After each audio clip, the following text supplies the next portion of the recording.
Assalamualaikum warahmatullahi wabarakatuh. Saya Rifatul Masruro dari kelas 2C Tadris Biologi NIM 1262082111035 akan merefleksi hasil pembelajaran selama 1 semester mata kuliah Filsafat Pendidikan Islam yang diampu oleh Bu Lailatul Zuhriah.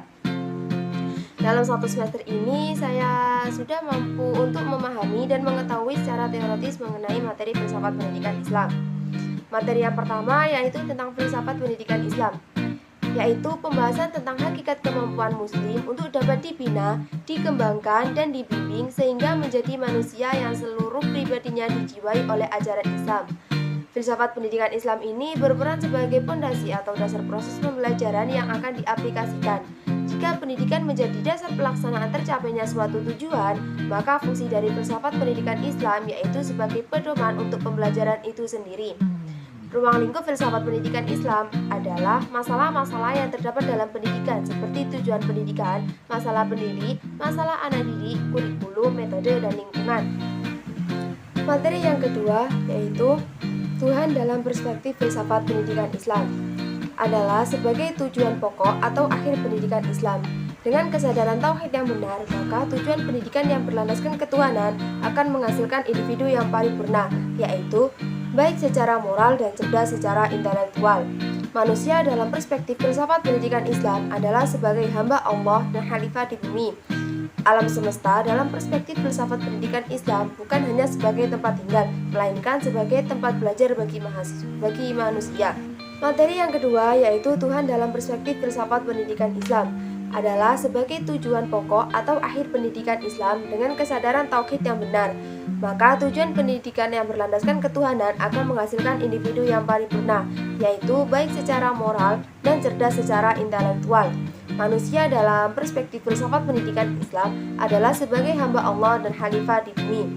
Alam semesta dalam perspektif filsafat pendidikan Islam bukan hanya sebagai tempat tinggal, melainkan sebagai tempat belajar bagi manusia. Materi yang ketiga yaitu tentang etika keilmuan. Etika keilmuan adalah etika normatif yang merumuskan prinsip etis yang dapat dipertanggungjawabkan secara rasional dan dapat diterapkan dalam ilmu pendidikan.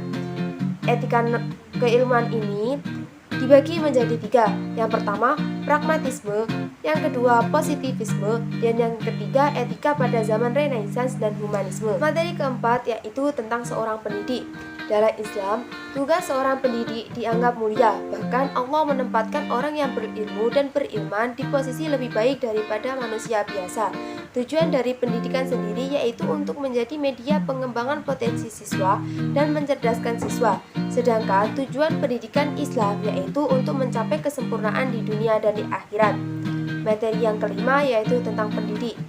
Pendidik adalah tenaga kependidikan yang berkualifikasi sebagai guru, dosen, konselor, pamong pelajar, dan lain-lain, serta berpartisipasi dalam menyelenggarakan pendidikan.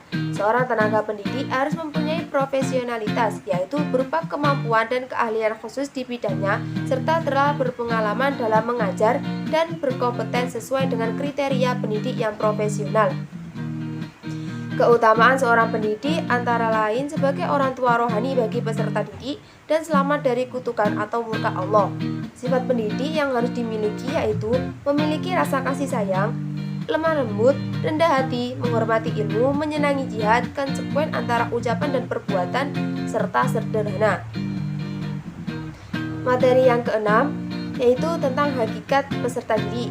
Peserta didik adalah seorang individu yang sedang berkembang, bertanggung jawab atas pendidikannya, pribadi yang memiliki potensi dan memerlukan pembinaan. Dimensi yang harus dikembangkan oleh peserta didik yaitu berupa sikap, mental, sosial budaya, dan kepribadian. Akhlak yang harus dimiliki oleh seorang peserta didik yaitu jujur, toleransi, religius, kerja keras, kreatif, mandiri, dan demokratis. Materi selanjutnya yaitu tentang kurikulum. Kurikulum adalah rangkaian penyusunan rencana untuk melancarkan proses belajar mengajar.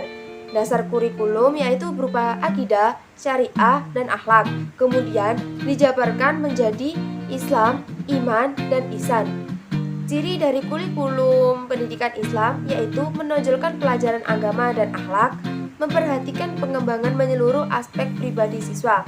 Kerangka dasar dalam kurikulum pendidikan Islam yaitu ada dua, Al-Quran dan Al-Hadis. Pendekatan dalam pendidikan Islam.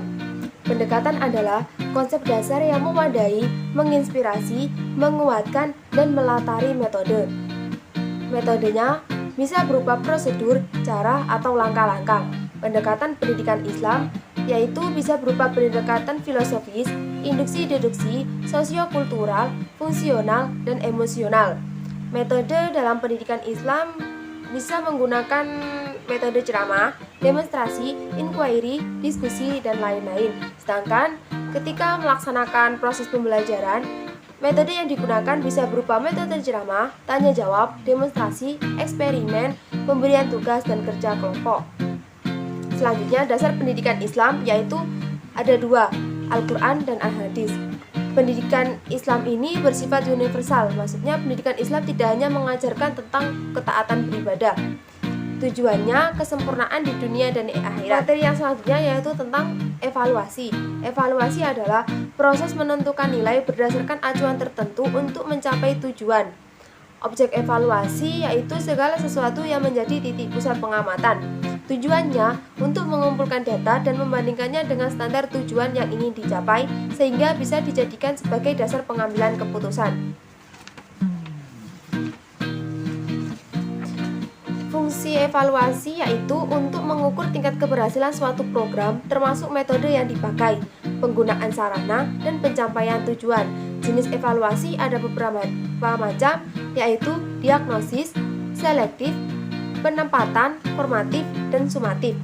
Prinsip evaluasi sendiri yaitu komprehensif, komparatif, kontinu, objektif, kriteria yang valid, fungsional, diagnostis, keterpaduan, keterlibatan peserta didik, koherensi, pedagogis, dan akuntabel. Selanjutnya yaitu tentang alat. Alat adalah penyalur pesan dan pemberi pesan kepada penerima pesan yang digunakan oleh pendidik yang dapat dipergunakan oleh peserta didik dalam kegiatan proses belajar mengajar di kelas, kaitannya dengan pengajaran materi pendidikan agama Islam dalam rangka mencapai tujuan. Alat pendidikan bisa berupa pembiasaan, pengawasan, perintah, larangan, keteladanan, hukuman, ganjaran, hadiah, atau pujian. Pengaruh alat dalam pendidikan Islam yaitu meminimalisir gaptek, mempermudah pelaksanaan sistem belajar mengajar, acuan perkembangan kurikulum, meningkatkan sistem sumber daya manusia yang kompeten. Selanjutnya yaitu tentang epistemologi Islam. Epistemologi Islam bersumber dari pengetahuan, akal, dan wahyu. Metode epistemologi Islam menggunakan rasional, intuitif, dialogis, komparatif, dan kritis. Berbeda dengan epistemologi barat yang sumber pengetahuannya berasal dari akal dan panca indera. Selanjutnya, materi yang terakhir, konsep pendidikan Islam menurut Kiai Haji Hasyim Al-Asy'ari mengajarkan tentang ilmu agama dan bahasa Arab, mulai dari tingkatan yang rendah sampai tingkatan yang tinggi. Sedangkan konsep pendidikan menurut Ahmad Dahlan yaitu tujuan pendidikan berupa pembentukan kepribadian serta menjadi manusia yang unggul. Berbeda dengan konsep pendidikan Al-Ghazali yang menyatakan bahwa pendidikan yang berupaya dalam pembentukan insan paripurna, baik di dunia maupun di akhirat, manusia dapat mencapai kesempurnaan apabila mau berusaha mencari ilmu dan selanjutnya mengamalkan fadilah melalui ilmu pengetahuan yang dipelajarinya. Sedangkan konsep pendidikan menurut Muhammad Abduh adalah mendidik akal dan jiwa anak didik. Tujuan pendidikan memperhatikan fitrah manusia secara menyeluruh. Konsep pendidikan yang ideal yaitu memiliki balance antara intelektual, emosional, dan spiritual. Jika diperlebar, maka bukan hanya terfokus kepada peserta didik saja, melainkan seorang tenaga pendidik bisa memberikan contoh yang baik kepada anak didiknya dan anak didik tersebut bisa meniru apa yang dicontohkan oleh gurunya. Pendidikan Islam ditantang untuk mampu memanfaatkan teknologi canggih, tetapi sebagian besar mahasiswa, siswa, atau seorang tenaga pendidik ada yang sudah mengikuti teknologi dan sebagian juga belum. Hal ini menjadi suatu permasalahan dalam pendidikan Islam. dikarenakan teknologi yang canggih membawa dampak positif yang sangat besar. Jika masih banyak yang belum bisa menggunakan teknologi, maka mereka akan tertinggal. Pada saat ini, pendidikan Islam menuju pendidikan Islam yang ideal. Ideal yang dimaksud dalam dua hal, yaitu pemahaman dan penghayatan agama. Maka, dalam menghadapi tantangan modernisasi di era teknologi informasi ini, pendidikan Islam yang ideal adalah yang bisa memadukan pemahaman dan penghayatan. Sementara, orientasi dari pendidikan dalam proses belajar mengajar merupakan kombinasi antara pentransferan ilmu, nilai, dan pembentukan akhlak. Artinya, orientasi pendidikan Islam yang selama ini cenderung berkembang pada tatanan syariah atau eksoteris perlu ditata kembali sehingga tataran tasawuf, kombinasi kedua dimensi yang sudah selayaknya diaktualisasikan dalam proses pendidikan, baik di lembaga formal maupun informal, sehingga lahir generasi yang tangguh dalam menghadapi zaman. Penyebab kurang majunya pendidikan Islam disebabkan oleh beberapa hal, yaitu seperti kurangnya mengikuti perkembangan zaman dan kemajuan teknologi, kurangnya motivasi dalam diri pendidik dan peserta didik, kurangnya fasilitas, kurangnya kreativitas pendidik dalam melakukan pembelajaran, dan lain sebagainya. Menurut saya, seorang tenaga pendidik, maka ia harus menggunakan teknologi dan mengikuti perkembangan zaman.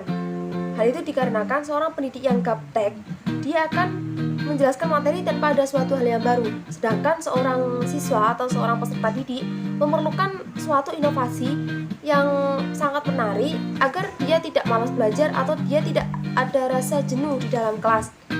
Selain itu, untuk sarana prasarana juga harus mencukupi sesuai dengan kebutuhan. Pendidik juga harus dituntut kreatif dalam mengolah media pembelajaran agar saat melakukan proses belajar mengajar itu menghindari rasa kejenuhan atau rasa mengantuk peserta didiknya.